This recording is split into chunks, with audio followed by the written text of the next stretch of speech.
দিবেন যেটা ভাঙলে পরে গভর্নমেন্টের কী লাভ, না ভাঙলে গভর্নমেন্টের কী ক্ষতি।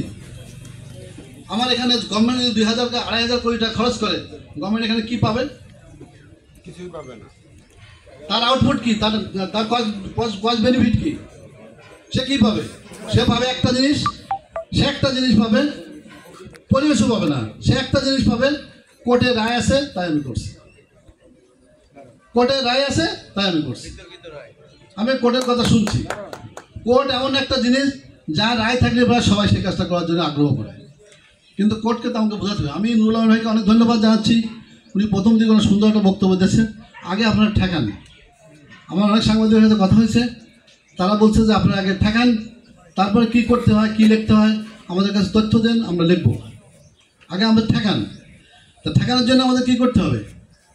আপনি যদি আজকে প্রধান উপদেষ্টার কাছে যান, এই তদবিরটা রাজুকের কাছে আসতে আসতে 1-2 মাস সময় লেগে যেতে পারে। প্রধান উপদেষ্টা আপনার সার্বিকে পাই রাজুককে বলে দেবে না, এই তোমরা ওখানে যেও না। তাহলে কি করতে হবে? আপনি যখন রাজুককে প্রধান উপদেষ্টা যাবেন, আপনি রাজুককে ইনফর্ম করবেন, কাইন্ডলি রাজুককে ইনফর্ম করবেন যে ভাই আপনি যদি এই কাজ করেন আমরা কিন্তু